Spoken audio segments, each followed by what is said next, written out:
What is up, wrestling fans? And for the last time, welcome to this edition of the Paul Heyman SmackDown podcast here on the Smark Out Moment channel. I am your host, as always, Callum Wiggins, and joining me on this bittersweet occasion, Robert DeFelice. Yes, it's the end of an long and interesting journey. So when we started this journey, The Rock was not even WWE champion yet because it was The Undertaker, and we saw The Rock just go away for a while. We saw, Hulk Hogan for a while. Hulk Hogan's back, and it's crazy to me that we've gone full circle, and here we are at the end of Paul Heyman's journey. Yep, so we started this way back in the end of June, and yeah, it's just been a many months long journey going back over the history of SmackDown under Paul Heyman's stewardship. Obviously, at this point, Heyman is well removed from the head writer's position, but we decided to extend the show a little bit longer just so we could see his final on-screen appearance, at the very least, until around about November time, I believe, October, November. So yeah, this is it's going to be a good show. Like already can mention about the fact that the show itself is wrestling heavy, which I think is fitting for the final episode. Yeah, it's very Paul Heyman, and it's kind of, I think this era ushered in what we see today. Obviously, what we see today is at a much more breakneck, grim term, but breakneck speed. And I think this generation did it. We hear all the time Sasha Banks say, Eddie Guerrero. We hear all the time, Chad Gable has said he looked up to Kurt Angle, Chris Benoit. Everybody looks up to Ray, it's it was just such an important journey. Absolutely, and obviously we thank everyone who has been listening throughout the entire journey so far, all the way from the first episode to the last. If you are starting here towards the very end, for whatever reason, then there's obviously a playlist where you can on the YouTube channel where you can get caught up on every single thing that we've said throughout this journey, the many hours upon hours of content that we've delivered here. So yeah, so you can just enjoy the whole journey in perpetuity. Other stuff that you can do, obviously, we would love it if you could just leave a like on the video, share it around if you're so inclined to do so. Drop a comment below about how you've enjoyed the journey so far, your thoughts on our thoughts on this particular episode of SmackDown. Yeah, other stuff as well. There's the membership buttons. If you want to do that, you can leave a little applause on there. There's a link to the WWE Network version of this show, which will be pretty much redundant in a couple of weeks' time because you'll be on Peacock, baby, and we're not updating it. Yeah, we're really well. Now let's be clear. We don't actually know what is the Peacock thing going to be because even the Fastlane pay-per-view says Peacock and the network. So, like, I don't know how that switchover is going to work exactly, or if they're just going to block the service in the US altogether. So, if you have a VPN or if you're outside the US, you're good to go. And before we get started on this, just the final edition, I want to speak to the people that have been listening to all of this series, because obviously, like I said, thank you very much for doing so. But you are you're the real listeners of Smark Out Moment. You're the people that don't just listen for the main events and a few bits and pieces like that. You're the people that are absorbing all of our content. We do appreciate that side of things, but because you are the real people, that means that we need your support. And a lot of you have been giving us our support, and we do, again, thank you from the bottom of our hearts for doing that. But there is, of course, the Patreon, the Smark Out merchandise stores on Redbubble and TeePublic. If you really want to make a difference, you really want more of this stuff, because me and Rob want to deliver more retro content. Tony wants to deliver more fun, interesting stuff on top of the stuff that we're doing in the main events. We want to do all of that stuff, but we need your help to do that. And of course, any amount you can donate, whether it's $1, $5, $10, whatever you think that this amount of content that we've been delivering on a regular basis, especially this year, on top of everything else, because this year has been fucking crazy for wrestling stuff right now. Yes. And if you want us to keep basically hitting every single thing that we can do to basically just fire on all cylinders, be on top of everything, the Patreon is the best way to help us do that. So. I agree. And, again, even if it's just $1, if that's what you can contribute, as long as like you're letting us know that we are worth your time and we know how important money is, especially now, but every little bit helps, and we thank you in advance. Talk a little bit more about that stuff going forward, but for now, let's get right into the show itself by talking about some news and events from this point in time, which is the biggest news from The Observer is reporting that Kurt Angle received an MRI scan on March the 3rd, revealing he had severe neck damage and would soon require surgery that would put him out of action for 1 year. At least that's what they're reporting at the time. Kurt Angle decided, fuck that, 3 months. It's not 1 year. In fact, I forget what I was listening to. It was a podcast with, I think it was Arn Anderson. A listener had said they're gonna have neck surgery, and Arn had said it's because they found a way to go in through the back, I believe, that like they cut down all of his recovery time. Yeah, I would obviously recommend people, if they can find it online, to listen to the Mania of WrestleMania documentary, which really dives into Kurt Angle's neck surgery, the neck problems he had going into that match with Brock Lesnar, and the surgery he took place afterwards. It goes into detail about the procedure that took place, the fact that Kurt Angle did it to try and cut down his recovery time as much as possible, but if it had gone wrong in any way, it obviously could have very much ended his career prematurely. Right, and just real quick, the Mania of WrestleMania is one of the early, really good WWE documentaries. Yeah, I can't say that I've watched every single one of them, of course, because I'm not the biggest fan of the WWE documentary approach, but I feel like out of the ones that I've seen, it's one of the best and one of the most gritty and realistic. And back then, like, let's be real, back then when that was all that you had, they were even better because you didn't know. Yeah, exactly. It really gives you a real peek behind the curtain. Because it doesn't pull any punches about what was happening with Stone Cold Steve Austin and Kurt Angle going into that show. So maybe they felt like it was still a time where they could be so raw, you know? Pardon the pun. Oh yeah, absolutely. Maybe they felt like only real smarks are going to be watching this stuff, so they can be a little bit more cut to the bone. I mean, they were doing the Confidential series during this run as well, so it was kind of all the rage looking into the inner workings of the business. I wish they had kept that level of openness and honesty, but it's wrestling, so what can you do? Other stuff that happened, there was a single match on a house show circuit which basically changed Raw's landscape for a couple of months, in that 3 people were injured in it, in one tag team match. Oh, yeah. So one of them wasn't too serious. Bubba Ray Dudley suffered a badly bruised back in this tag team match, and that meant that he wasn't wrestling for a little while, but he did manage to get back pretty soon afterwards. But the other side of that tag team equation, that was a different story, because Randy Orton broke several bones in his right foot and dislocated his big toe, which would put him out of action up until Bad Blood, I believe. Dislocating your toe sounds so painful. Yeah. So Orton is out from now until, like I said, Bad Blood 2003, when he interferes in the Shawn Michaels Ric Flair match. So I think he might come back just a week or so beforehand, because he helps. He's one of the reasons Kane unmasks, because he comes back like with a mask on and like helps Triple H. Yeah, he definitely does do that. I believe that was after Bad Blood 2003, though, because I believe, again, this is just exposing my potential Wikipedia knowledge. I believe Bad Blood 2003 is when Kane and RVD dropped the tag team championships to La Resistance. Oh no, you're probably absolutely right. Yeah, so it was kind of the week afterwards, I believe, a couple of weeks afterwards. The other injury is to Batista, who tears his triceps in that match. I think Paul Heyman is back on TV before Batista. I believe Batista comes back after Goldberg becomes world champion.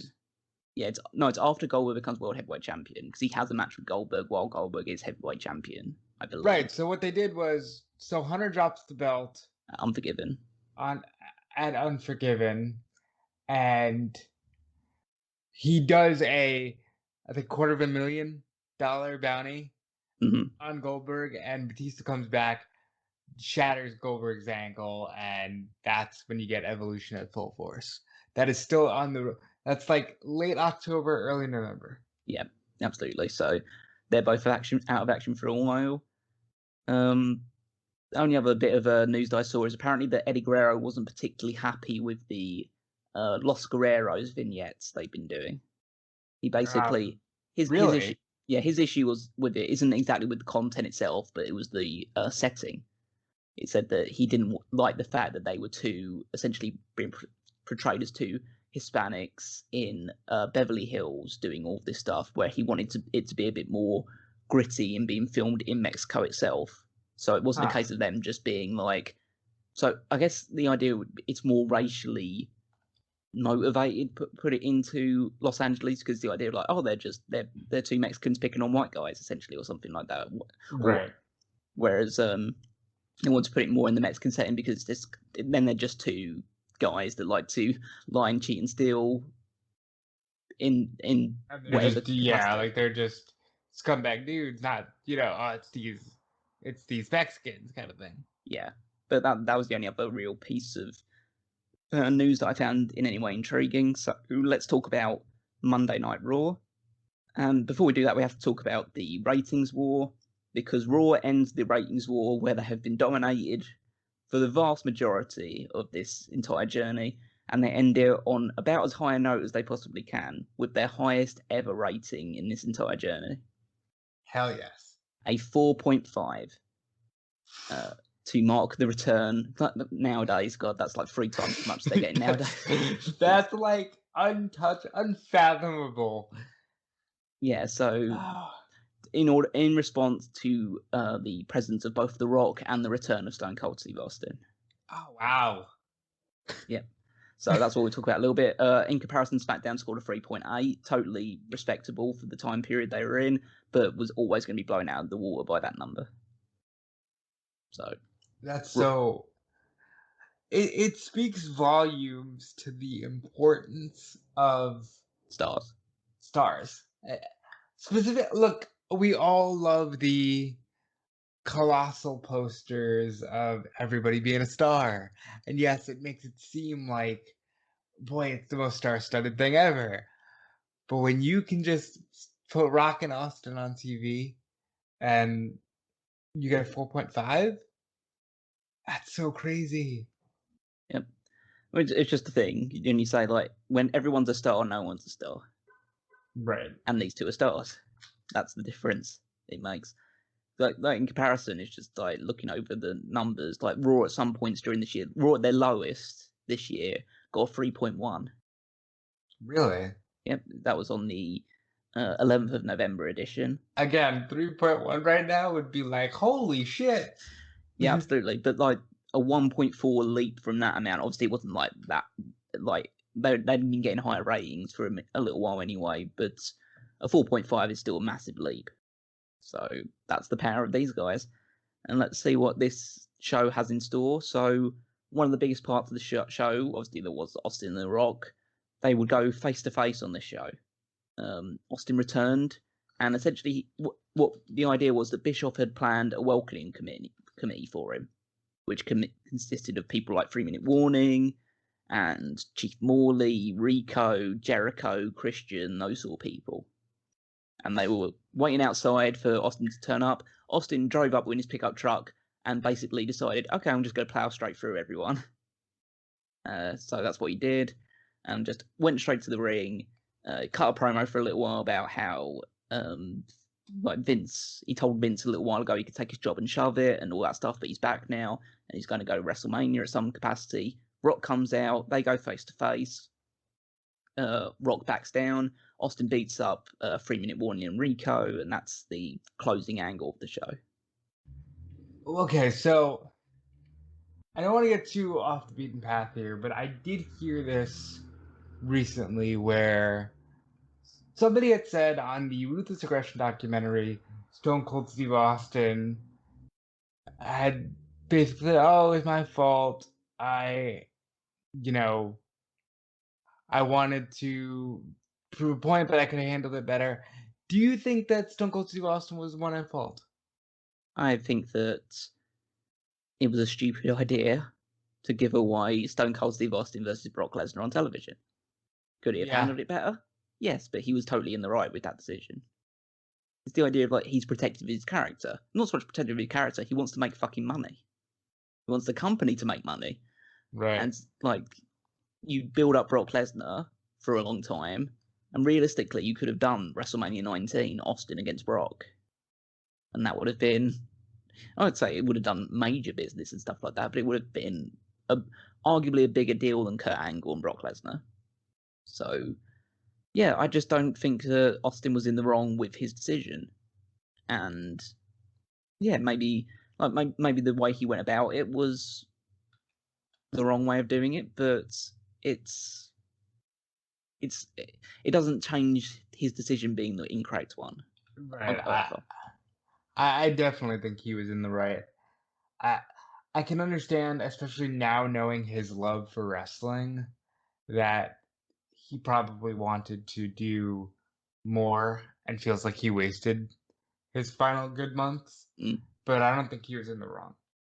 So other stuff that happened, this show included the infamous promo segment where Triple H told Booker T that people like him don't get to be world champion. Which I thought we were going to get away from this journey without having to talk about that. Unfortunately, yeah, just managed to creep on in there at the very last second. But I'm gonna say this first of all, just because I'm gonna put it out there. I don't think Triple H intended to be racist with that statement. Right. But it is the type of statement that can easily be conceived as racist. Right. And I don't think so. I don't blame people for perceiving it as racist. I don't think it's on people from looking into that and trying to look for the racist angles, like we sometimes see in nowadays, like people just looking for that opportunity. I feel like it's really, really bad scripting. Yeah. I mean, honestly, when you say the whole people like you don't win the world title, make me laugh, you're a clown. He could have done that angle with Hurricane. Like, it's not necessarily. But it's the way that Triple H goes about this promo, because if anyone hasn't seen it, it's like he says, people like you, and then he looks Booker T up and down, and then he says, don't get to be world champion. And just like, they frame it so badly, and then it's obviously compounded in later weeks when they talk about somebody with, like, his nappy hair. Right. Which is deliberately the one racist. Where you go, oh, fuck, he can't get around that. And again, we'll talk about when we actually end up reviewing WrestleMania 19, but it's the idea of, I'm totally cool with, not totally cool, obviously it is offensive, but like, cool with all this stuff as long as Booker T wins the World Heavyweight Championship. Because otherwise, Triple H just said that people like him don't get to World Champion, he's there to make people laugh, and then he goes and proves it at WrestleMania 19. Yeah. I think the issue was, you know how there's that ridiculous thing that, Tommy Dreamer was gonna get a December match, but then Shawn Michaels came back. I think here it probably was legitimately, yeah, but we got Shawn and we got Nash and we got Goldberg. I just don't think Booker T should have been the Mania match. No, probably not. But I think it's just the way this feud goes is that I think it's the way the feud goes and the way the match goes is the thing that leads to the bad taste in my mouth. I wouldn't mind if the feud didn't go the way that it went and then have Triple H win. But also, it was due to the fact that I think Booker T was really, really over at this point, and that you could have given him something. It doesn't even need to be a long reign. I almost feel like it would have been better to split Triple H's reigns up a little bit, maybe. I definitely think that the Reign of Terror reign is only seen so shitty because it was so long. Well, it's a combination of it was so long and the entire thing is WCW. But maybe had you split it up and Booker T gets a win here and drops it at Backlash, maybe you could have done more there. Or even Kevin Nash gets a win at Judgment Day, drops it at Bad Blood, something like that. So Booker T later in the night defeated Scott Steiner. So that's kind of like passing the torch from one number one contender to the other. Yeah. Makes sense. Chris Jericho defeated Test. Then he threatened to attack Stacy Keibler with a chair. Shawn Michaels comes out, but Jericho busts him open with the steel chair, and then he challenges him to WrestleMania match. So that's how that starts. So I always like that, and he says something like, "I'm gonna do it on the grandest stage of them all," and Shawn gets him back. I think the week after, where Jericho's walking up the ramp and super kicks him and super kicks, and he goes, "I'll see you at WrestleMania, boy." I like there are certain lines that stick, and that was one of them because this whole feud was great. Other matches were more just a much for muchness, really. Trish and Jacqueline defeated Victoria and Jazz, so building towards a triple threat match at WrestleMania. Christian defeated Jeff Hardy because Jeff Hardy loses all his matches, even against Christian of all people. He wouldn't be there for long, so it doesn't really matter. Chief Morley defeated Spike Dudley, meaning that the Dudley Boys would stay suspended after recently being suspended by Bischoff. And Kane and RVD defeated Tommy Dreamer and Al Snow in a hardcore tag team match. That sounds like fun. That match would probably be worth watching. So that was what Raw was up to get that 4.5. So let's talk about the final edition of the SmackDown journey that we're on, March the 6th, 2003, and how fitting it is that the final journey for Paul Heyman on WWE SmackDown takes place at the Harbor Yard Arena in Bridgeport, Connecticut. What's the name of that arena? The Harbor Yard Arena. It's not so much the name of the arena, it's more just the fact that it's in McMahon territory. Yeah, and I guess that's a good place to end Paul Heyman journey. So they show a visual of the steel cage for tonight's main event. You also see that Jamie Noble's standing in the middle of the ring. Poor guy. Well, both him and Tajiri don't get entrances for what is the night's opener, which is Rey Mysterio versus Jamie Noble versus Tajiri. In a banger of a three-way dance. Yeah, so the winner of this match would get the number one contendership for the Cruiserweight Championship at WrestleMania. So the fact that Mysterio is the only one that got an entrance for this kind of spoils it for you. But it was a hell of a triple threat match. And because this is Cruiserweight wrestling at its best. I know we all love Rey Mysterio, the world champion, but this is when weight divisions not only mattered, but were padded out pretty nicely. Oh yeah, absolutely.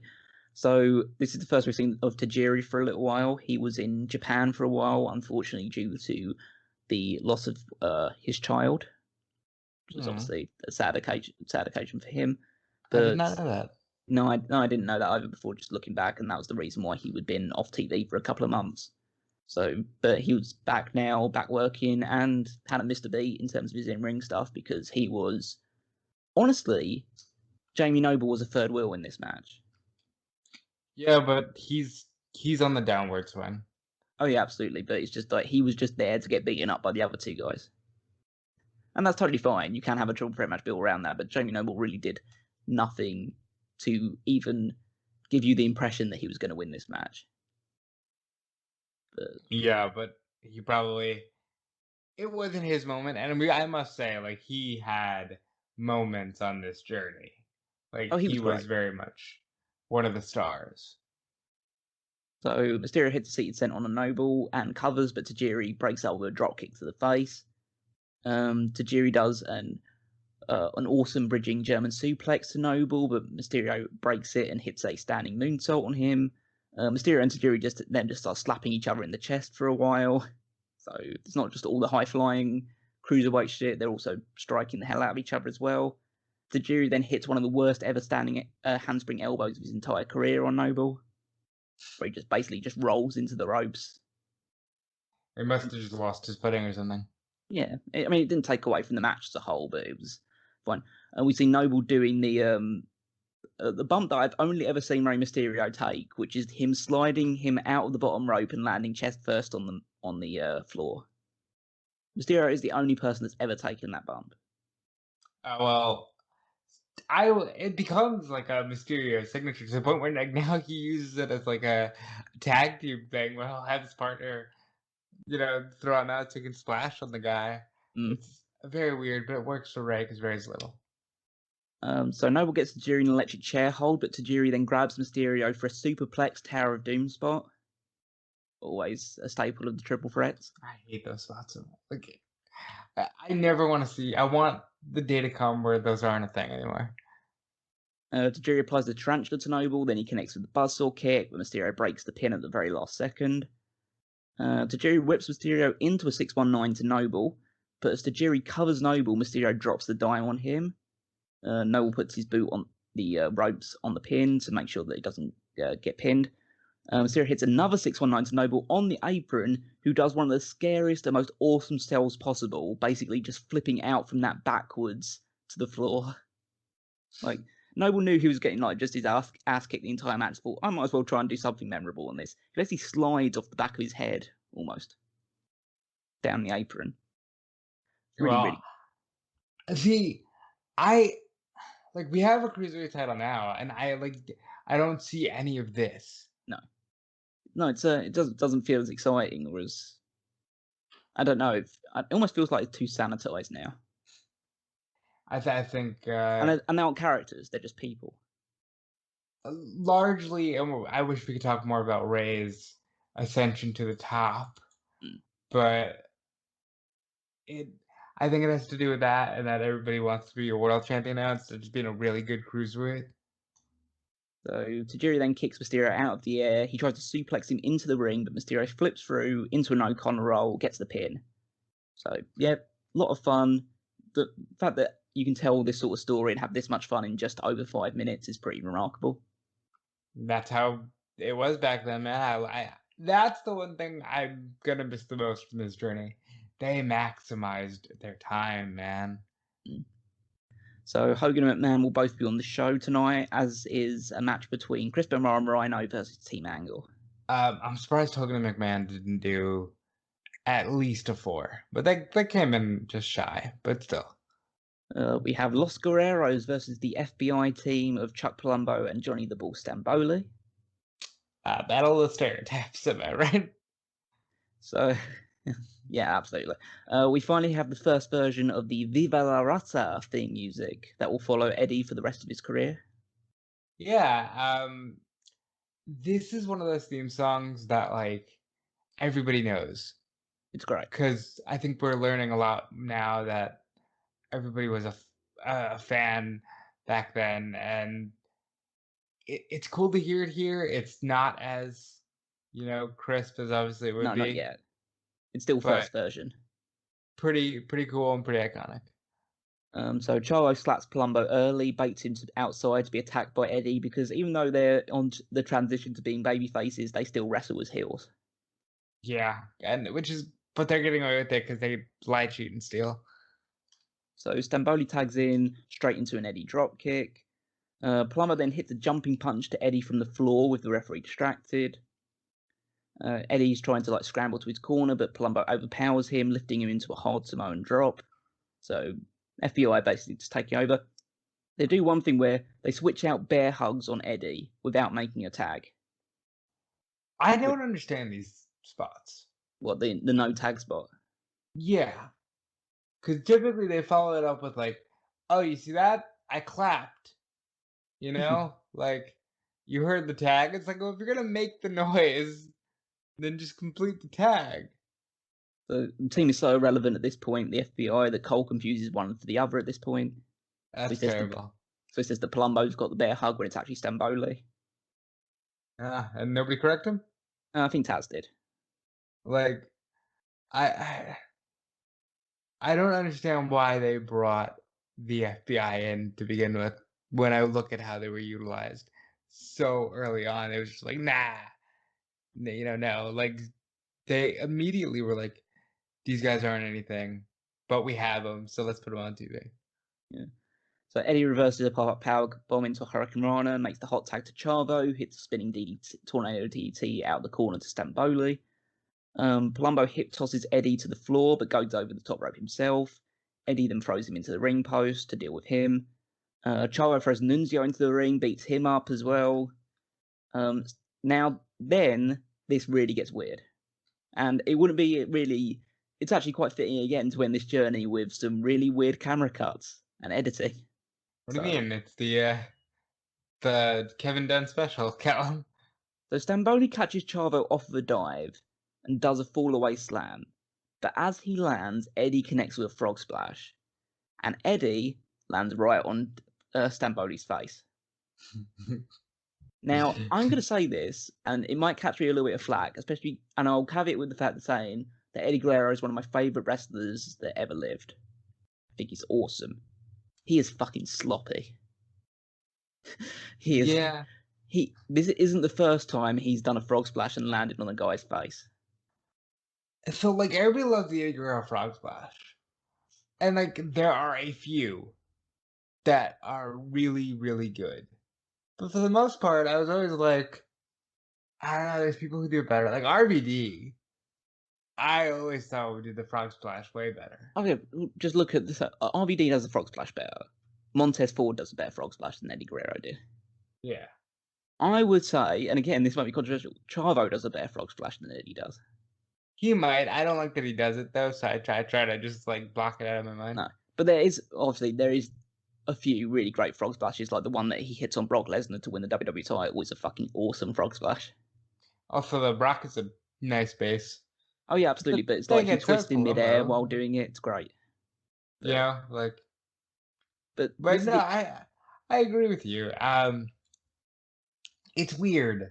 Eddie Guerrero, which again might catch me a bit of flack, but I'll pat it by saying Eddie was one of my favorites long before, his passing, and long before it became cool to say Eddie Guerrero is my favorite wrestler. I always thought that his legacy is very embellished. And I'm not saying that, like, he's not great. He is great, and he was a former WWE champion. But, like, the bulk of his legacy is super embellished. He was a guy that always, I guess, didn't fulfill his initial potential due to the demons that he fought, and when he did eventually fight them, he was older, he was wiser ahead, and that's when he became WWE champion. But, mate, you can argue it was too late in his career to get to that point. I don't argue that it was too late, but I think you and I can agree on this one thing. He loses it to Bradshaw, who at the time was like way down the card than he was. It was a very weird run, and I think a lot of people romanticize that run in particular, and then try to conflate it with, well, look at all these cool things he did before that. They're not all the same. I think that they try to merge them, to use Tony's thing, into like this one great big run, and it's a lot of separate things. No, of course. I mean, it's the same thing that WWE's fallen into a lot of times, not just WWE. And this is a mixture of their own booking and like fans only liking a shiny new thing for a little while.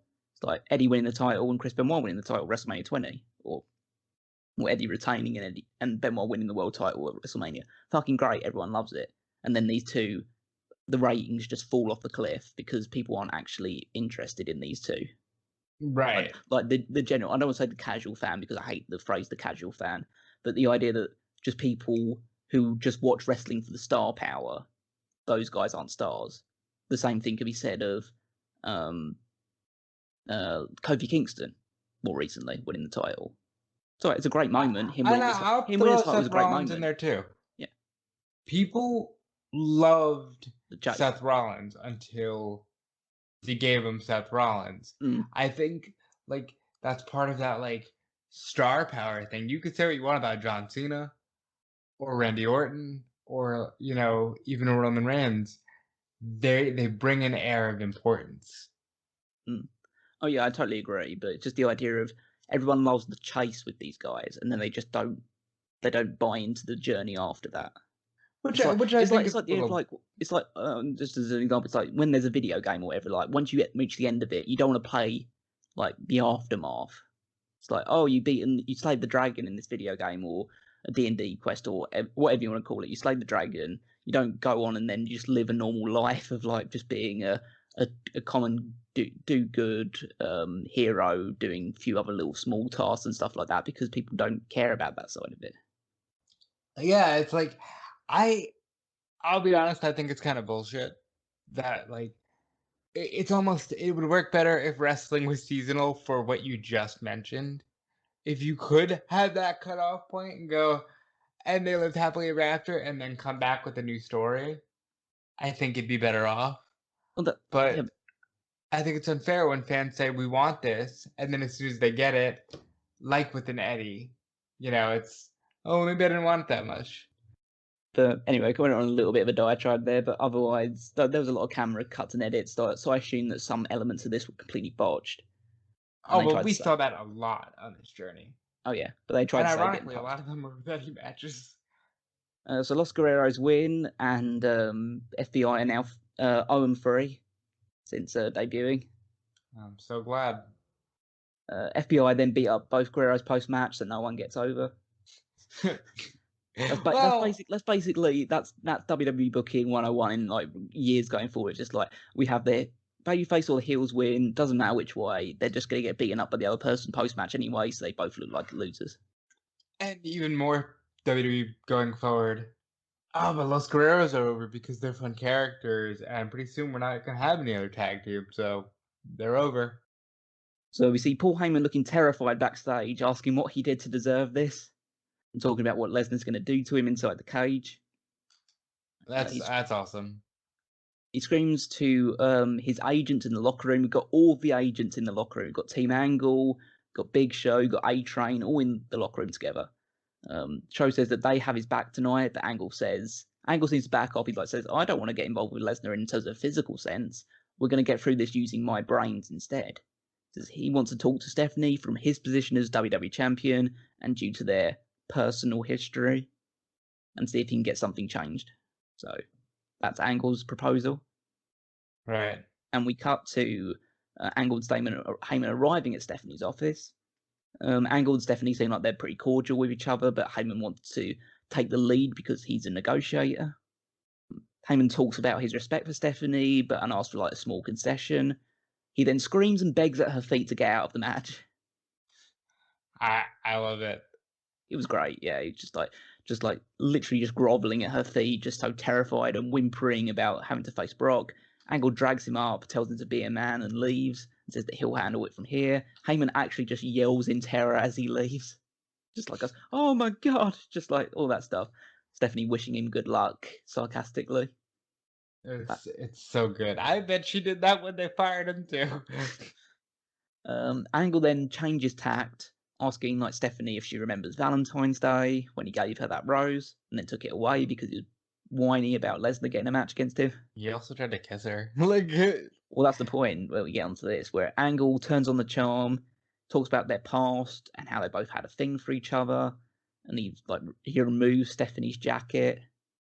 So Stephanie seems to be going with it. She unties her hair, but then they get close, and then she says, "There's a time and place for everything, but now is the time for business," and backs away. Stephanie, I'd say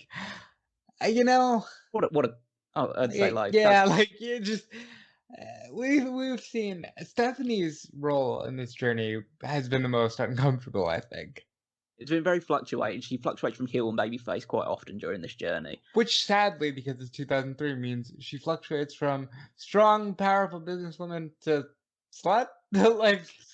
It's just terrible. Well, to be fair, I like this one because it plays on the history that these two have together, but Stephanie realises that Angle's using her and she doesn't fall for it. It's the right way to approach it. Fair enough. Like she plays with him, she toys with that side of things, and then Angle's like denied. That was great. Stephanie comes across as strong in that front. Says that Angle. Oh, go ahead. I know. Go ahead. No, go ahead. Stephanie says that Angle needs to focus on his future and says that his WWE title match with Lesnar at WrestleMania might actually be a rematch. Because she gets angry at Angle for insulting her intelligence, coming on to her in that way. It says if Lesnar beats Heyman in the steel cage later in the evening, he will have to defend his title against Brock Lesnar next week on SmackDown. Yeah, well, We can confirm, since we won't be doing it, that Brock Lesnar does indeed fight an Angle for the WWE Championship match next week. Yeah. So we can talk a little bit about that because a lot of people, especially in the Observer and stuff like that, or Meltzer was positing the idea because of Angle's injuries that they thought that that match was going to actually be where Brock Lesnar becomes WWE Champion, and they would have to just scramble for something to do at WrestleMania instead. Well, was it you that told me that they were thinking about Benoit and Lesnar? Heyman wanted to do that as a feud at some point. That would have been. I mean, they do, and it's good. They have a match on SmackDown later in the year. It's a very good match. It would have to. You'd have to run it back with Taker. It would have to be like a really gross triple threat, like Big Show, Taker, Lesnar, and that's just not. Like that's And also, not you there. wouldn't. And if you did that, it means the streak wouldn't happen because they'd have Lesnar retain that. Well, you don't know that. I doubt they would have had Undertaker win the title against Lesnar like a couple of They weeks would after have done Lesnar it won just it. to keep the streak intact. I mean, what I would have done in that situation, like it's like bizarre Well, if you have circumstances. Big Show take the pin, then Taker will lose. I guess so. That would be like the weakest excuse ever, really. But I would have given it in this sort of situation where they have so many injuries and so it's a bit of an issue. I would say go with find something else for Austin to do and give it to Rock. Do Rock and Brock too. I do that. Or What Rock, Austin? Not Angle. Austin Lesnar WrestleMania WWE title sounds a lot better than Austin Lesnar on episode of Raw. Oh yeah, absolutely. Well, you could do if you wanted to be super crazy with it, just go Austin Rock Lesnar. That's a match. If you really needed to get out of there, I would have done this match. Austin Rock Lesnar's the WWE title sounds like where you need to go. So let's talk about some more Cruiserweight action, this time with the Cruiserweight Championship on the line as Matt Hardy defends against former champion Billy Kidman. I love Billy Kidman. I'm gonna miss him. So Matt enjoys looking at pictures in Playboy and considers himself a sex symbol. I'm surprised they didn't, say Matt enjoys looking at pictures articles. of Playboy, is looking forward to Tori Wilson, and then, and then considers himself a sex symbol. Yeah, so Also, Matt, I really want you to reconsider that statement and your well wishes to Edge from the week prior. so Kidman has a early head scissors and a drop kick. Hardy rolls through a sunset flip, catapults Kidman out of the ring. Kidman does his usual spot where he just basically doesn't touch the ropes and just falls straight to the floor because he's crazy. And no one, like, just the idea that he does some of these really like hard bumps and no one cares about Billy Kidman. Yeah. Just don't do it. But Save Billy yourself. Kidman, I like Billy Kidman. I don't know. No, I like Billy Kidman, but it's just a case like he does these crazy dives and bumps and stuff like that, and just people don't give a fuck about him. Just do less. No one's gonna change. Yeah, I guess that's fair. Hardy hits gut wrench suplex for 2. Kidman hits an enziguri to escape a stretch by Hardy. Hardy then tries to splash it in the corner, but ends up laying on the top rope. Kidman then kicks him from the mat a couple of times, leading Hardy to be crotched on the top rope. And Kidman does the old hiking the ropes up and down while Hardy's crotched on there. So I miss those dumb spots. Those spots are so dumb, but they're tried and true, you know? Yeah, it's a lot of fun. It's a bit of harmless fun in the match. Kidman hits a BK bomb for 2. Kidman then mocks Hardy with his middle rope leg drop. He hits a running bulldog, goes up for the shooting star press, but Moore pulls Hardy out of the ring, so Kidman then dives onto both of them on the floor. Kidman chases Moore into the ring where Hardy hits a side effect, and I really thought he was going to win the match with the side effect, but it was only 2. I want to see a match where Hardy wins the match with a side effect. It's a forever signature. Hardy then goes for the twist of fate. Kidman blocks it. Hardy then reverses Kidman, throwing him, sending him into Moore on the aprons, and Moore goes tumbling. Kidman stumbles backwards into a twist of fate, and Hardy retains the Cruiserweight Championship. Good shit. Yeah, decent I match. like Matt Hardy. I like Billy Kidman. You know, I think Billy Kidman would have been very, very much talked about had he existed in today's era. So throughout the night, they're showing flashbacks of Lesnar and Heyman's history, both the good and the bad. So we won't cover all of those in detail, but essentially they show the Brock Lesnar winning the title with SummerSlam, him beating the Undertaker in Hell in a Cell, the Survivor Series screw job, the Royal Rumble and the stuff leading up to that, Kurt Angle turning and joining Paul Heyman, all of that stuff. Yeah, Good. so it's a good build up for people. Like if you tuned in and you don't know why this is the main event or why you should be excited about it, like this gives it all of it in a very concise way. Yeah, and we've never once said that WWE had bad production. No. So they replay Stephanie's Playboy announcement from last week, and then they show a video package of Tori's photo shoot in LA. Obviously, clothed, or as clothed as mostly clothed. I guess that's the argument. So you don't. Let's put it this way: you're not going to see any nips on Thursday nights. Yeah, no, especially not on network television on Thursday nights. Yeah. So Tori says that it's always been a dream of hers. I assume that she was given that line. Well, I would imagine so. Nobody, I shouldn't say nobody, but nobody's dream should be to be a Playboy. And one of the photographers say they expect to sell out the issue. It's announced that the cover will be revealed next week on SmackDown. Then we see a little fun segment with Nydia being interviewed by Josh Matthews, who then introduces footage of Nydia at the Playboy Mansion. I like this. So Nydia's stopped by security at the mansion. She introduces herself, says that she has something to say or see Mr. Hefner. One of the security calls her Nadine. Clearly not a SmackDown fan. So good. Nydia says that she wants Hefner to watch Girls Gone Wild on Tuesday because she's planning on giving him 2 reasons why she should be on the cover of Playboy, while highlighting her chest, obviously, before she's escorted away. I like that we're plugging Playboy and Girls Gone Wild on WWE. Are you? It's just such a weird thing that like this was the time. So Nydia then shows off her body to Josh Matthews and says that people want to see her what's underneath her clothes. Nydia then challenges Tori to a body contest at Girls Gone Wild, where they'll decide who looks better naked. You know they didn't get naked. Come on, like. So she then flashes Josh and leaves. Okay, look. Yes, this is wrong, but it's also wrong that they bait and switched and all that. Well, that's the thing. It's just the idea of they're now promoting a pay-per-view by saying that we will see Tori or Nydia or both naked on the show. And spoiler alert, neither of them get naked on the show. And that's just, again, it's just this history of WWE. Like, they want to be quote-unquote raunchy at this point in time with the bikini contest and stuff like that, and that's what they're using the women for, but they never go where they say they're going to go. It's like anything. It's like saying that, let's say with this AEW show coming up, they say they're going to have an exploding barbed wire death match, and it's just like one pole of barbed wire standing in the middle of the ring, and then a little limpet mine goes off on the outside. It's like, that's not what you advertise. And if you do that, I'd be pissed about it. Right. It's just don't advertise nudity.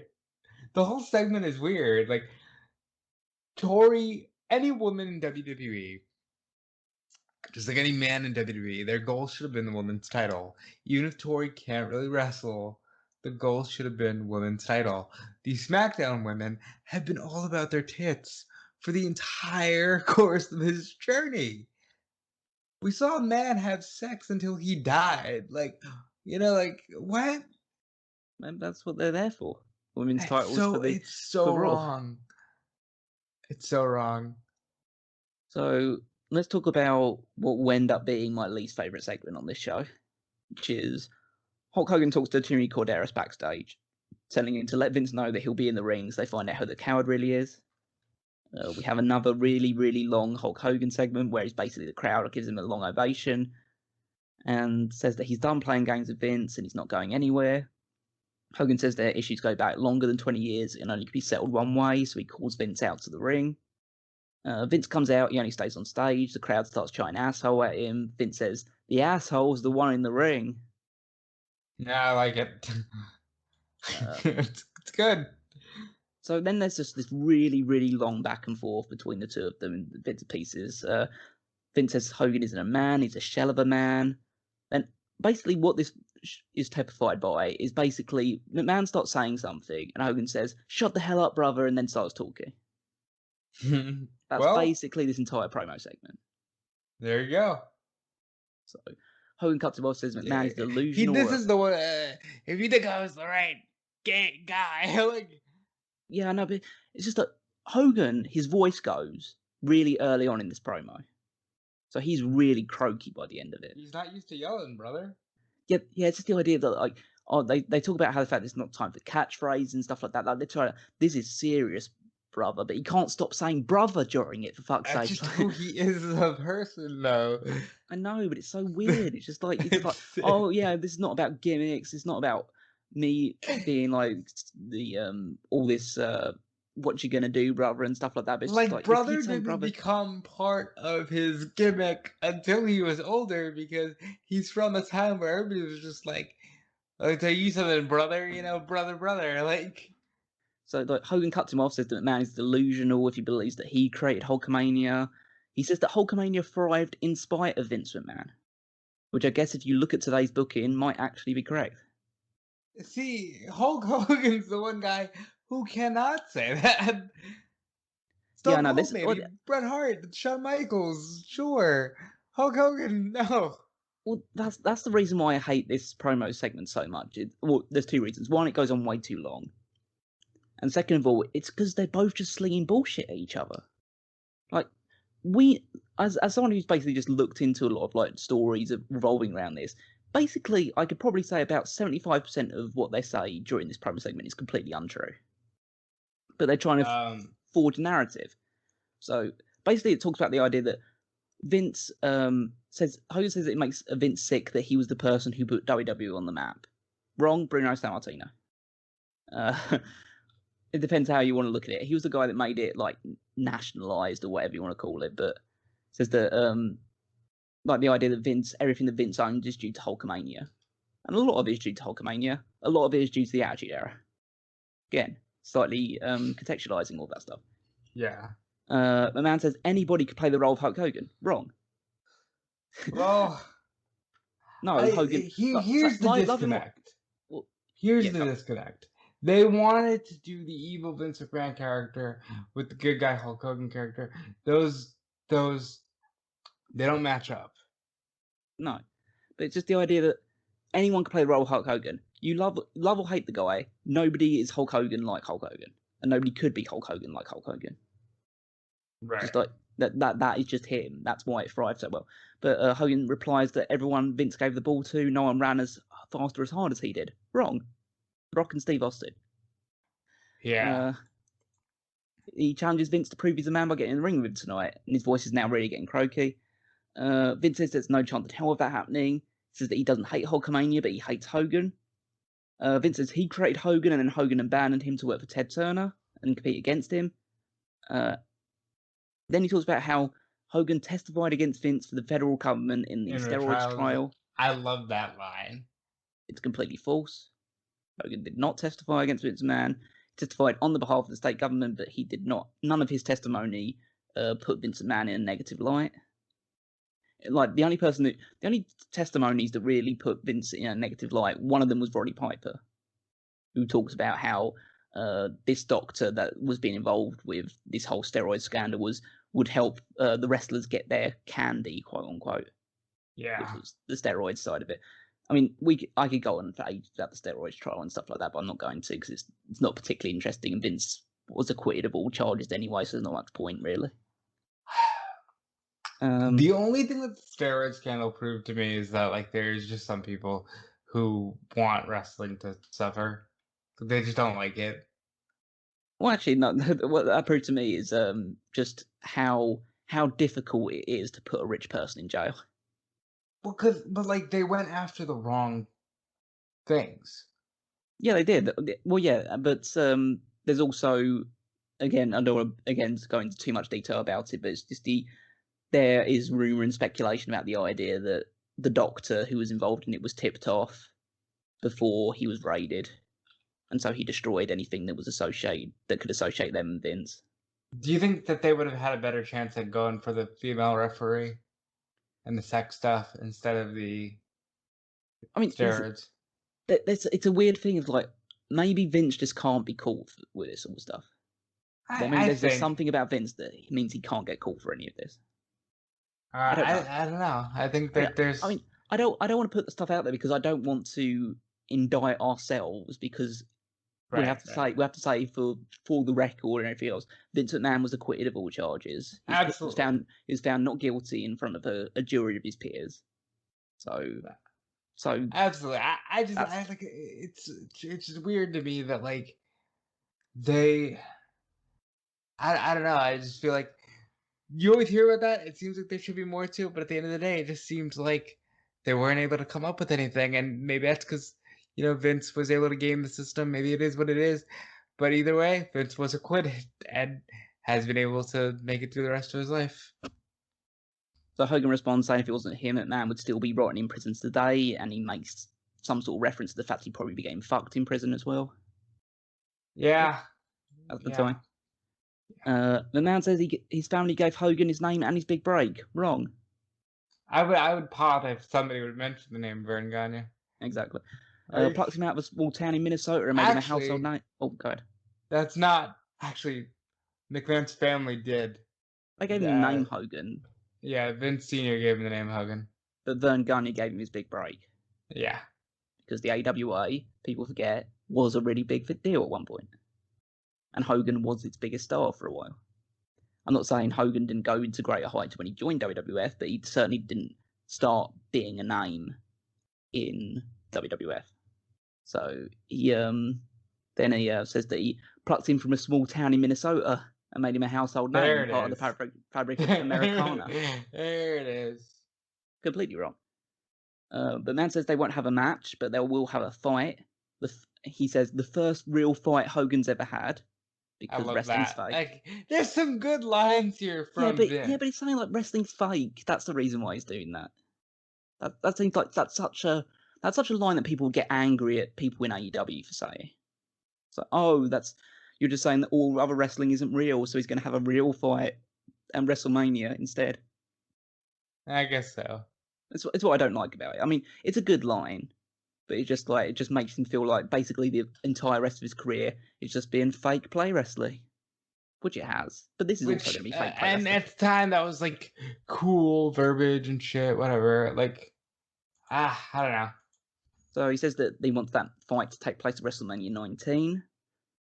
Vince says that when Hogan loses, he wants this written into the contract of the match that he wants Hogan's career to be on the line. So if he loses, he cannot wrestle ever again. I'm pretty sure. I would have it's like I said. To me, the issue is you can't do the evil Vince McMahon with Hulk Hogan because they were partners, legitimately. Evil Vince McMahon works with Bret because he fucked Bret. Evil Vince McMahon works with Austin because he was exposed to have screwed Bret when he fought Austin. So Hogan gladly accepts, as he's been waiting for this for his whole life, or at least since his 30s, I imagine. His whole life. They cut each other off from doing any of their catchphrases, but Hogan says McMahon had better start training. He better start eating his vitamins and saying his goddamn prayers. So yeah, this is how I described it in my notes. This went on way too long of two perennial liars throwing shit at each other. Yeah, and you're right. Cole then screams as if this couldn't get any worse. Get Michael Cole, the absolute worst of Michael Cole, who I haven't really buried at all during the series because he's actually pretty good when it's just him and Taz. But then he has to scream down the microphone. These are the two biggest names in sports entertainment history. The people that put sports entertainment on the map. It's like those words, sports entertainment. I mean, look at who's involved. You gotta, it's expected. I know, but it's just such bullshit. And these two are two of the biggest names in wrestling history. Don't get me any wrong with that side of things. But just the fact they don't even say wrestling, sports entertainment. And I guess these two are the biggest names in sports entertainment history because sports entertainment is McMahon's thing. Right. But anyway, we can move past that now. I'll talk about another thing which wasn't particularly good. See footage earlier from the night where Nathan Jones is like hip tossing jabronis while Undertaker's coaching him. I hate this. I hate everything about it. So Jones thanks Taker for holding up on his promise to train him once he got out of prison. I don't know why Taker was in Australia saying that he would help him out. Well, there goes the global warning to it. Or was it just like him just sitting at the other side of a glass, like the plexiglass thing, saying, "Oh, I'll be training you." Should cut that promo. Taker says that the ring is like a prison cell, as he needs to put in time and make sacrifices to make it there. Like, okay. Taker shows Jones how to do a tie-up, headlock, and shoulder tackle. Just like, okay, if this guy doesn't know how to do any of that stuff yet, then you're in real trouble. Yeah, well, he was a WWA champion. No, Taker's fine doing that. It's just the case of like he's teaching Nathan Jones, who's going to be on weekly TV, how to do a fucking shoulder tackle. Just like, okay, this guy isn't ready for TV then if he can't do a shoulder tackle. Because Jones does it with a bigger dude. He withstands 2 shoulder tackles. Taker's like screaming at Jones to knock this guy down. So Jones just high kicks him in the face and then chokes him on the mat until Taker pulls him off. And then Taker congratulates him for this near murder by saying that it shows a lot of intensity. Because, you know, he's a real man. He might as well put a knife to the guy's throat. That's a real man. You might as well. Fucking hate this. Yeah, it's the worst. The more I learn about The Undertaker, the more I don't like him. That's why I stick to the character, baby. Because not this character. I don't want to dislike The Undertaker. Yeah, not this character, though. Not this character, no, the dead man. I mean, this character's so bad it's infecting other people because it's now his match, Undertaker versus A-Train, and A-Train comes out wearing a white sheet and a beanie. Because you gotta be, he's a thug. So, like, Taker beats up A-Train in the corner, he scoops him up, barely drives him into the corner, which then causes A-Train to fall on the back of his fucking head. Like, he just scoops him up, he can't lift him up onto his shoulder properly, he just runs into the corner, A-Train just drops a couple of feet onto the back of his head. Just like, this guy's just been training another wrestler, and he just almost broke this guy's neck. And now Albert turns wrestlers. Yeah, I know, it's just like, it's amazing that... Well, just amazing that we're heading towards this supposed tag team match, Undertaker and Nathan Jones versus A-Train and Big Show at WrestleMania. It says something when the safest and most competent worker of the 4 of them at this point is A-Train. I don't know why The Undertaker decided to work all of a sudden in 2006, but like 2006, maybe it was Khali. Maybe it was the end of the Khali shit. He was just like, you know what? I just want to wrestle. It was that match with Angle from No Way Out. Yeah, maybe that too. That's what it's like. It's a drastic fucking change. So, like, Show pulls Taker out of the ring off the cover, which leads to no repercussions from the referee. A-Train hits a power slam for 2. Taker picks the leg of A-Train, starts attacking it, but then Show distracts him again, and this allows A-Train to clothesline him over the top rope. Jones is then starting distracting the referee, so Show can beat up Taker and drive him into the ring post. Like, literally, Jones has the referee distracted for about 2 minutes. And it's his guy being attacked. Stupid. So Show continues to interfere during this match due to Jones's unhelpful distractions. Taker hits a flying clothesline on A-Train, then he hits Old School. Another Big Show distraction leads to the derailleur, but A-Train then makes... Then A-Train... So he hits the derailleur. What does A-Train usually do when he hits the derailleur? Well, typically it's the backbreaker and he's got the bicycle kick. Well, no, what he typically does after a derailleur, before that, obviously, is that he sits in position and he covers the guy from the sitting position. So what he does, for no reason whatsoever, except for really shitty match structuring, is that he gets out of the sitting position so he can make a really weird, deliberate cover on The Undertaker where his arm is caught between Undertaker's legs, just so Undertaker can go straight into a triangle choke. Yeah, okay, yeah, like I never liked that shit. Like It's so obvious. it's the Rey Mysterio stuff with the 619. Like nobody does that where they put their head between the middle rope. Yeah, You just know, like it's just like every single time A-Train hits that derailleur, he covers them in the exact same way, which is him sitting in place, putting his hands on their chest. That's every time he's made that cover. For one match, for no reason whatsoever, he changes how he pins the guy, and that's only so Undertaker can put him in a triangle choke. It's fucking bullshit. I agree. You know, but what are you gonna do? It's what we've come to expect from the Undertaker. And honestly, outside of Vengeance, this has been the worst Undertaker ever. So Show then gets in again, and while the referee is dealing with Jones again, and he drops an elbow drop on Taker. Jones then throws the referee away and charges like Show into the corner. Him and Taker beat Show up in the corner and then drop him with a double shoulder block. So after all of that interference from the Big Show throughout this match ends in a DQ to favour the A-Train. Ridiculous. Yeah, this was one of the worst matches on this entire journey for me. I think, like I said, this is the worst Undertaker we will ever cover. Because even 2001 Undertaker had a little bit more to work with. This Undertaker's just the worst.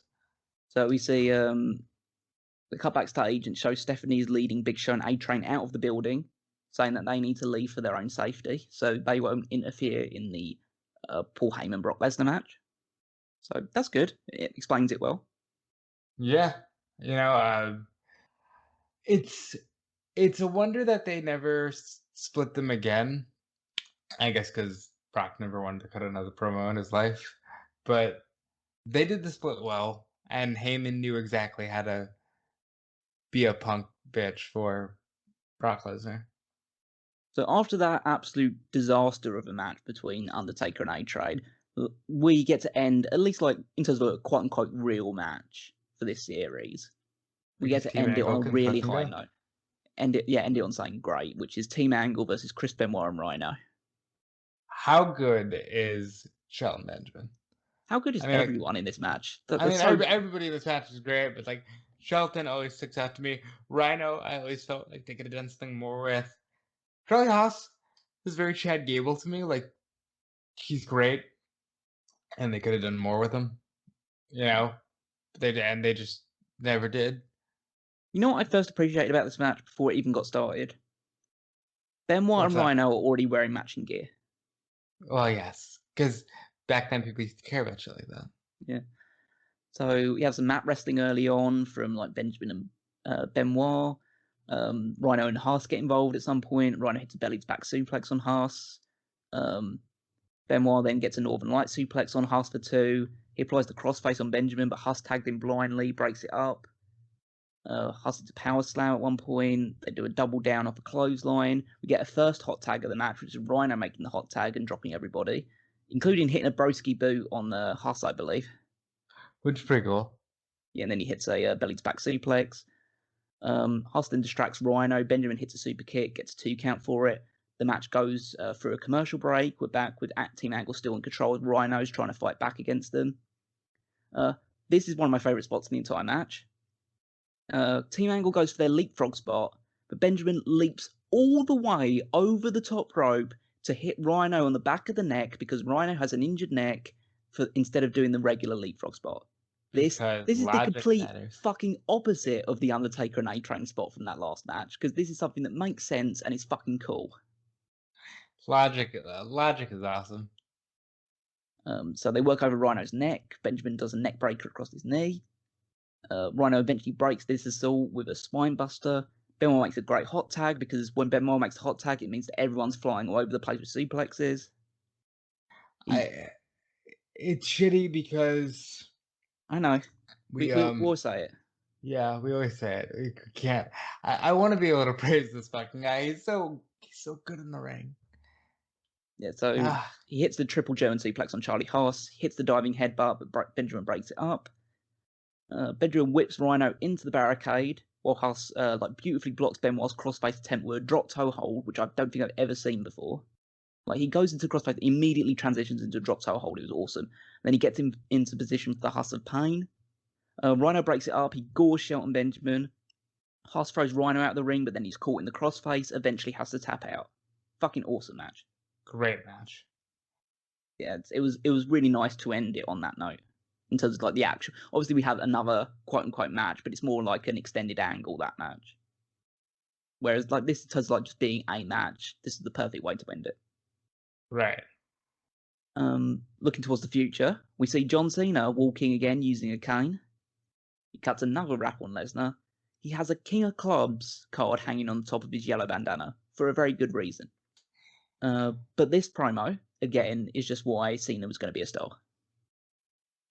Well, yeah, because as we now know, John Cena was always going to be a big thing, and it's just another great exhibition of what he was going to be, in about 6 months, because he's going to do some cool stuff in 2013. So for the final time, I'll pick out some choice quotes from his rap. So, I'll take you down, Brock, at any and all costs. I'm mega hard, you're Microsoft. Gross. That's a little corny, but I'll allow it. I'm a heavy hitter. When I stop, I don't back off. I'm the king around here. You're just another jack off. And then he shows the jack of clubs rather than the king of clubs that he has on his bandana. That was nice, prop comedy. And yeah, just keep going. oh yeah. So you've seen me before, Brock. I thought people couldn't see you. That was the point. Anyway, he says like, you've seen me before, Brock, but never intense. I'll fill you full of holes like a chain link fence, and he grabs the fence that's right next to him. So that's kind of like the last like really good line. But yeah, this was great. I like this. I wish Cena had a presence at WrestleMania, but yeah. Then we have, again, this is hilarious to me, a tail of the tape for Lesnar versus Heyman. Why do they not do more tail of the tape stuff? This is great. Well, because I think when they try to, they pad it out with things like John Cena went to the what was it, the West Newbury Freestyle Champion. Yeah, like what is that? Well, no, this is great because Heyman's career highlights are that he's the agent of 3 consecutive WWE champions. He's the agent of the WWE Tag Team Champions, and he's a former owner of ECW. So that's his. But the funniest part about this tailor tape is that his finishing move was none. Well, Couldn't they pick like a finishing move from like a was he like No Mercy or something like that, or some video game? He's never been a thing. He's never been in a game. Never been a playable character. Never been a playable character in a game. Oh, that's a shame. I'd like to see what his finisher is. I assume it'd be some sort of splash. What was I gonna say to you?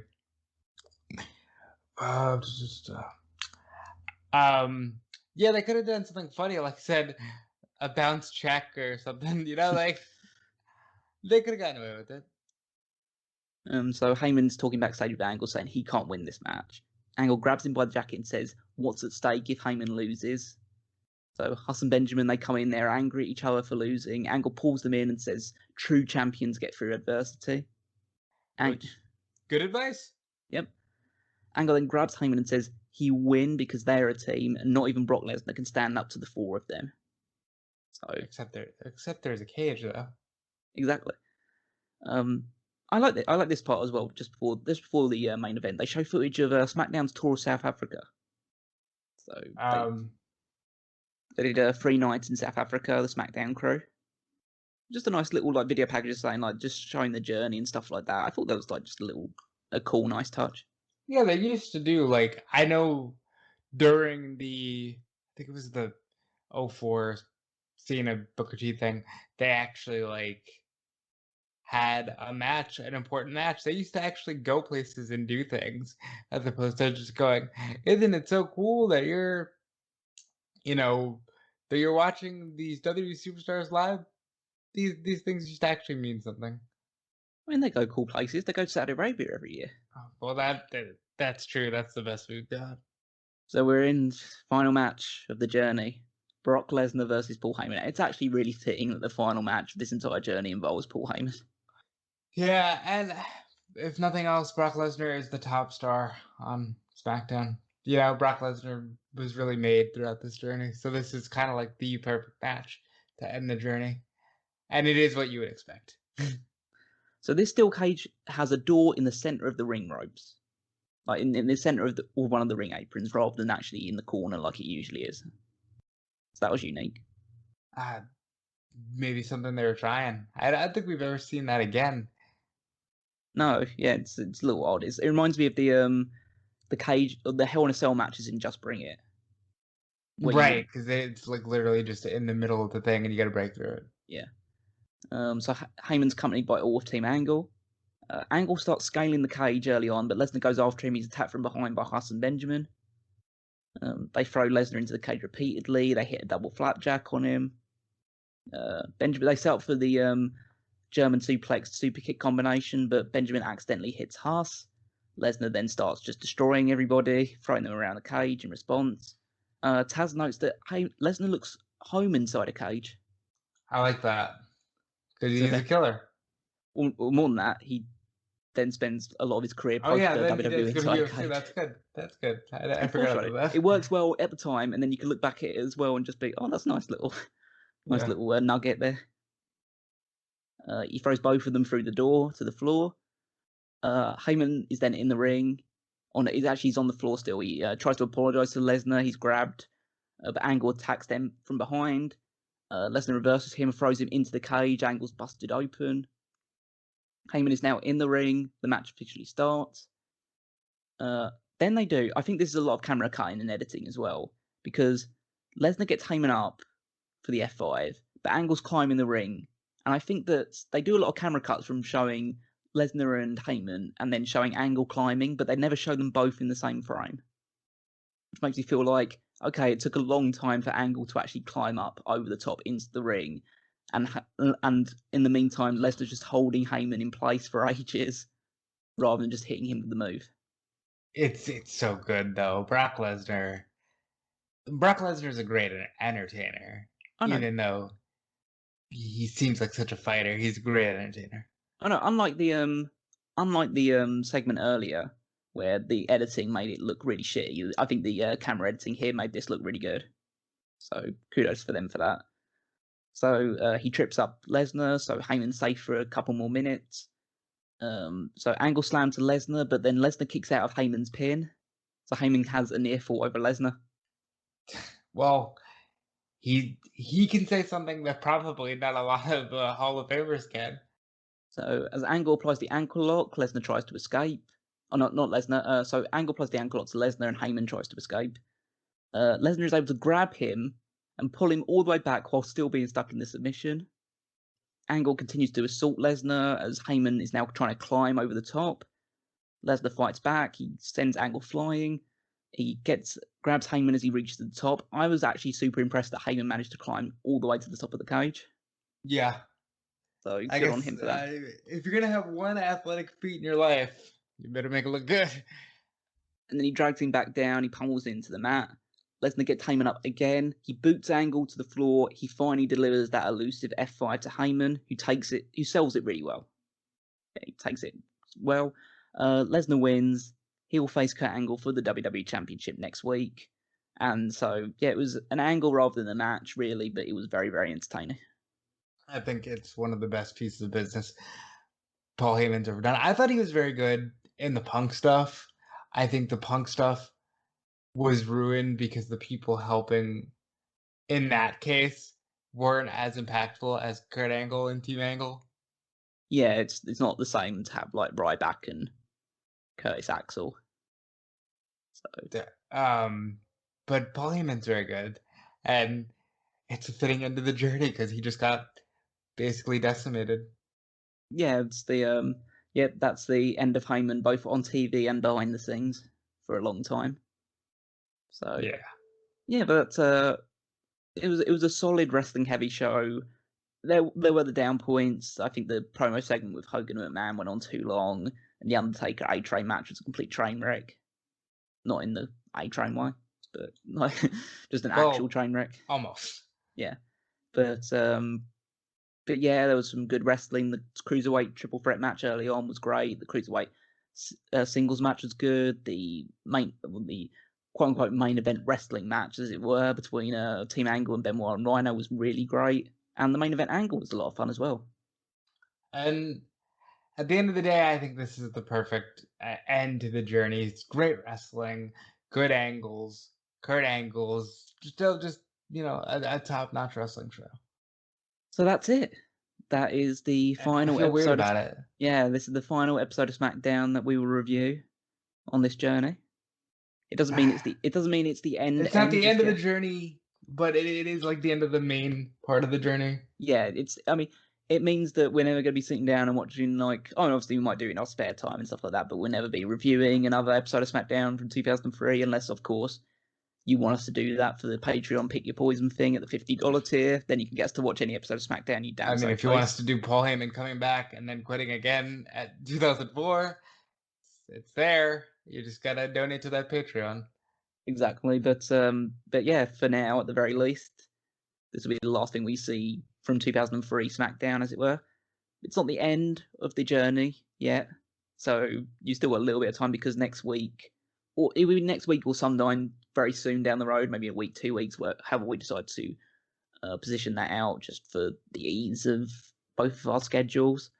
We will be doing like a special review episode where we just go through what our lessons were from this series, what our thoughts were about the entire journey from start to finish, our favourite wrestlers, our favourite matches, our favourite moments from the entire thing, and the stuff if you want to spoil something right now, Callum's favourite match was that one we just covered with the Big Show and the Undertaker and A-Train. Absolutely, of course it was. And also, fittingly enough, you talk about the stuff that we didn't like throughout the journey, what stuff that we really liked about Heyman's tenure, what stuff that we didn't like as much.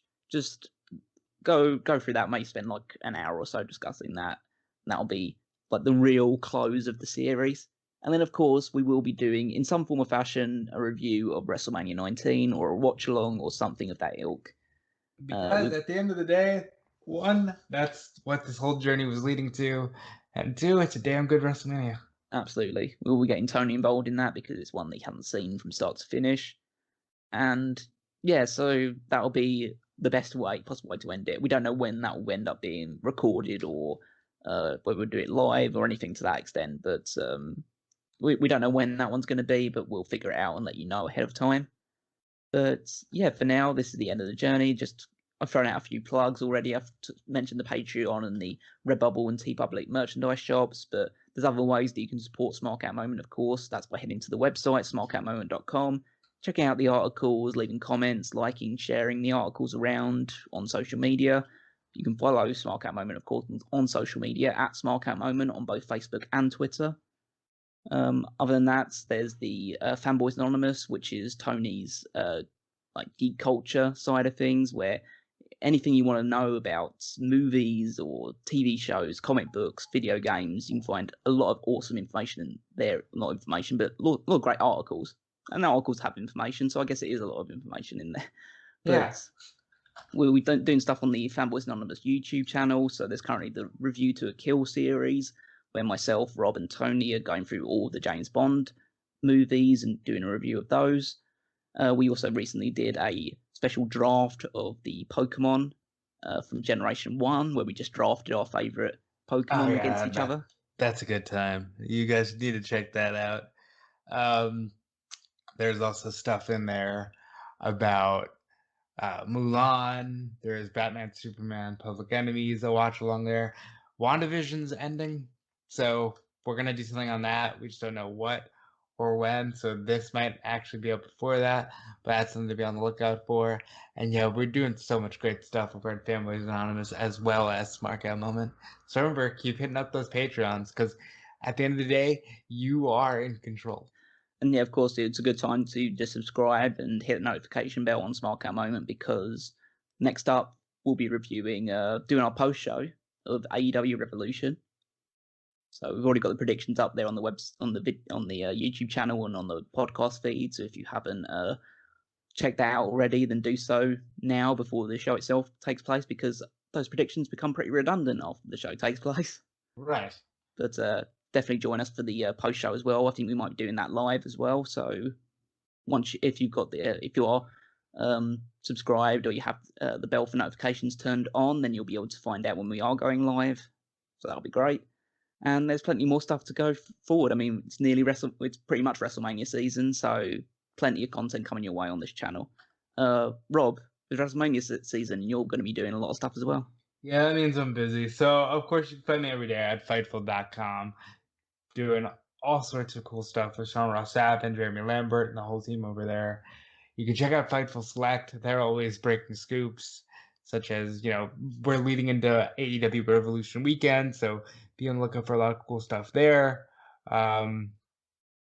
Yeah, just keep subscribing. Follow me on Twitter at DeFelice. And again, thank you for joining us on this journey, because Callum and I love this stuff. It's nice to not have to scream into the void about it. And it was fun to revisit a pivotal part in my fandom. Yeah, absolutely. That's the same for me as well. This isn't the last that you're going to see of us doing retro stuff, because me and Rob can't help ourselves. We are nostalgia junkies. Yeah, we're nostalgia junkies, and if you can get away from today's product, it's likely better that you do. Absolutely. Well, hopefully you'll be joining us on any future journeys we take as well, and we will make sure that you are aware of what we are, or you'll just see it on the YouTube channel and think, "Oh, good, they're doing another series," and then we'll just surprise you with it. Who knows what we'll come up with next? Who knows? But in the meantime, you can follow me on Twitter at Wigmeister14, obviously Rob at DudeFelice, as he said. And yeah, thank you very much, and we will see you for a special review of this. And yeah, thank you again very much for joining us on the journey. But for now, this has been another Smark Out Moment, and we are being counted out.